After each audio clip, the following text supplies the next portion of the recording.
How many times have you found yourself frustrated when you set out new goals or new habits that you want to maintain in your life, and then chasing after them just feels impossible? Long lasting change is hard enough to reach as one person, but when you're also a mom and you're juggling the busyness of mom life, working, meals, diaper changes, school drop off and pickup, so many things, it can be absolutely draining to keep up with any kind of change.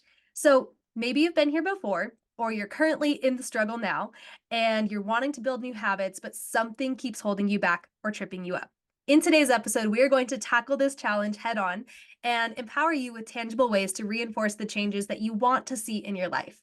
I'm Katie. I am a coach, a podcaster, and a mama focused on supporting eco minded mamas to live sustainably, saving thousands of dollars, and living a life that is in alignment with their core values so they can care for their families and their environment. Today, I'm here with Tiffani Domokos, licensed therapist and parent coach, and we're so happy to have her back on the show to support you in reaching your goals. So let's get into it. Tiffani, for those who have not heard your previous episodes with us, or they just need a reminder about who you are, could you share a little bit of your story and just about yourself with us?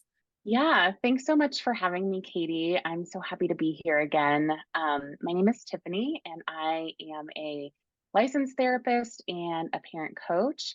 I started my business in October 2022 after spending almost a couple of years really struggling in motherhood, realizing that I needed some more support and that even as a therapist, I needed help kind of getting into a rhythm of motherhood, changing some patterns in my behavior and in my parenting, and likely that if I needed some support, that there were some other folks out there who needed support too. So I created Holy Living Coaching and Consulting with the idea of bringing our whole selves into parenthood is really the goal. Not trying to kind of fake it until we make it, but really bringing our whole selves, bringing all of that we have that we're struggling with into our parenting journey to heal more for ourselves, but then also for our kiddos. Hmm. I love that. The whole concept of faking it till you make it is like so prevalent in our society, and yet it's not actually that helpful. Like Yep. when my husband and I were dating, he used to say something that like we need to put our real foot forward, not our best foot forward, because we just Mm, like you have to show up as authentically as you can in order to make true progress in life. yes. Agreed. Agreed. Well, I am so happy that you are creating this incredible supportive community. I know I've personally benefited from it with some of your parenting coaching, and I'm excited to have you back on the show. So, could you share with us right now what have you found to be true for mamas specifically who keep trying to reach their goals, whether it's like financial goals, they want to save money or change certain spending habits, or maybe it's self-care because self-care can get easily lost in motherhood. Maybe it's living sustainably as in eco-friendly, whatever it is. If they keep falling short, is there something that you have found that commonly happens to trip us up? Yeah. So the answer is that we likely have a reinforcement problem. So the longer answer, and it's always longer, it's always more complicated and individualized, right? This is the I'm going to speak in some generalities, but it really depends on your personality, the habit that you're trying to keep, the habits that you're trying to get out of, because you can't really have one without the other. You have to give some things up to gain some things in the habit world. Um, and so in our previous episode together, I kind of walked through that whole process of change. And so the final step of change is reinforcement. It is the brain's way of creating that habit, which is basically your brain's ability to repeat the same thing over and over. And our brain needs some sort of reinforcement, hopefully positive reinforcement. That is the most effective form of reinforcement. But hopefully it's positive. Sometimes it's negative. But looking at that reinforcement individually, I often recommend a couple of things. One, going back to the why. Why did you get started doing this in the first place? Why is this important to you? Why is this of value? So a lot of times we'll come up against obstacles with good things like you go on vacation and you get out of the habit of going to the gym at 6 o'clock in the morning because you're sleeping in, you're eating fun food, you're doing fun things with your family. That's wonderful. But your brain is not trained to come back from vacation and start into that habit again. And Mm, so you kind of have to repeat that process again. Like, okay, I'm aware that when I come back from vacation, I need to get back into this habit. Remind myself, why do I like that? Why do I want to do that? Why is that a good habit for me and for my family? And then usually I know how to do those things, right? I know how to set an alarm and get up. I know how to get to the gym. Like I know the pathway there. It's then actually practicing it and then getting back into that reinforcement. So the other thing that I find is that a lot of times we get into our own heads and we get in our own way. So there's a lot of negativity. Fail, I'm a failure, right? Instead of I've come up against an obstacle, we get to see I'm not good at this. And we sort of like throw our hands up and say, this isn't for me. I knew that this was a stretch. I knew that this was, whatever that might be. Um, and so I kind of help people break that down. Okay, what is that negative talk? Is it about failure? Is this about who you think you are? Is this about not believing that you can be who you want to be? Or mm, where does that come from? And we kind of peel back the layers. And as a therapist, I can kind of, you know, do that. But helping people kind of get to the root of what's going on in your head, what's going on in your heart, what's happening around you, what are those obstacles, and once we kind of take ourselves out of the obstacle category and get ourselves into the encouragement category for ourselves, like it's okay to be proud of yourself for just going to the gym one time this week after vacation.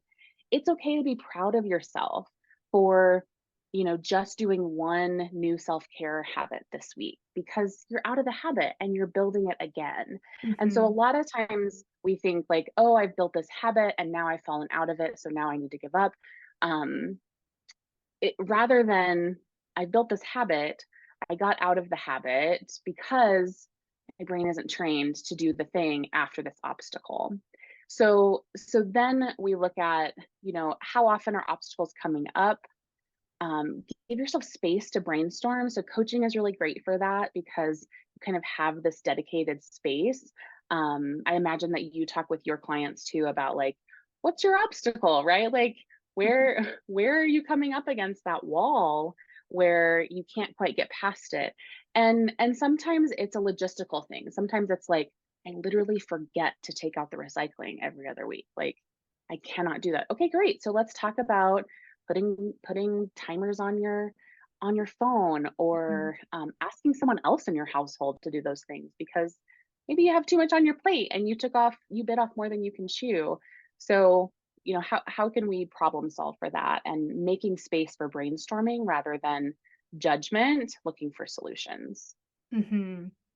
Yeah, so I think so I'm hearing 2 things. It sounds like there's the first and probably most important part is the intrinsic or the internal sense of motivation. Like getting to the root of why this habit or goal in particular matters to you. And then once you have that like so clearly in the forefront of your mind and you can keep coming back to it over and over as a Yeah. reminder of why you value this, then it makes doing the work that much easier or maybe not easier, but just you're more motivated to do it. And then it Mhm. sounds like the second thing is like having an external something, like scaffolding maybe or just Totally. support in order to actually make it happen like you said logistically. So if someone has their why down, like they know why this goal is so important to them, then what's that next step? Like what, you named a couple examples like setting timers or asking for support within your home, but what are some other strategies or tools that mamas could take that are like externally supporting them to actually reach their goals?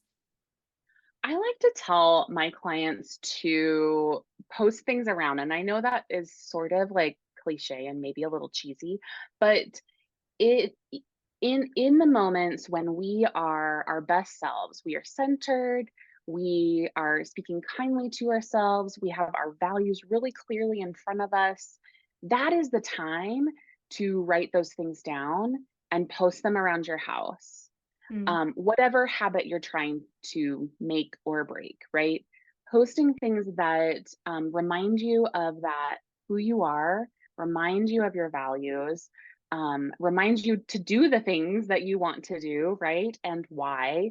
Um, and it's sort of like, it's like self coaching. So when you're in that like really great space to be able to write all those things out and then put them in spaces where you'll see them, you're allowing yourself and giving yourself space to feel proud about those things, to follow through, to have your own back, to know yourself and then encourage yourself so that, I mean, coaching is not supposed to be long term. Same with therapy. It's not supposed to be for a decade. Sometimes it is, depending on who you are, and what you're working through, and that's okay. There's no shame in that whatsoever.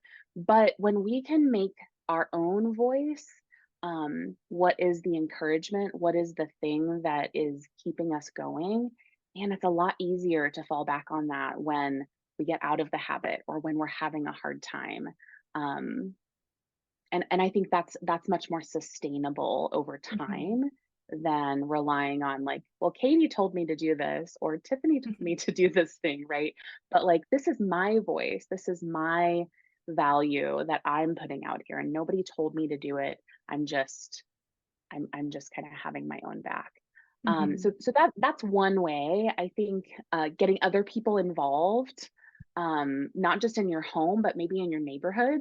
So if you're trying to be more eco-minded, are there other parents or neighbors who are trying to do the same thing, that they're putting out the recycling and I can remember because I see their driveway every other week? Are there other people that you can kind of get signed up to come along with you for that habit? Mhm. Yeah, I'm so glad you brought that up. Doing things in community is just, I Mm, feel like almost always so much easier and usually more fun. And there's like so much more just accountability and sense of like not being alone in the whole struggle. totally. So I love that. I know that this is just barely like the tip of the iceberg when it comes to everything involved with like creating long lasting sustainable change. And we're going to be back next week with part 2 of this conversation. But for right now, you have been such a support when I've struggled with like particular changes that I have wanted to see in my own parenting of various stages of the toddler years so far. And I've been so thankful for your support. I'm curious as we bring this in for a landing, what are you currently offering that listeners could possibly benefit from? If I link anything in the show notes, what would you point them towards? Yeah, so I do a monthly-ish newsletter about change tips and tricks.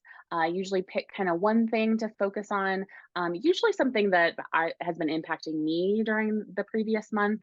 Um, so that's my monthly newsletter. They can sign up at tiffanydomokos.com/subscribe. I also have a whole bunch of freebies that you can find on my TikTok and my Instagram. So Tiff Holy Living on Instagram and Tiff Holy Living CC on TikTok. There are also some videos with like really quick and easy kind of shot in the arm change things or parenting things that are really accessible and hopefully really applicable quickly. They totally have been. I love following you on social media. I feel like it's just, it's like these quick, tangible clips that are so supportive. So I'll have all of that, all your, contact information and resources linked in the episode description for anyone listening.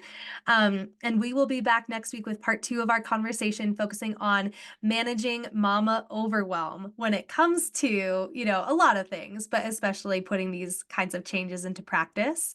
And then over in the Eco Minded Mama Collective, our theme for this month is goal setting and setting a strong foundation for building new habits when it comes to the 5 pillars of sustainable living. I've mentioned those in earlier episodes.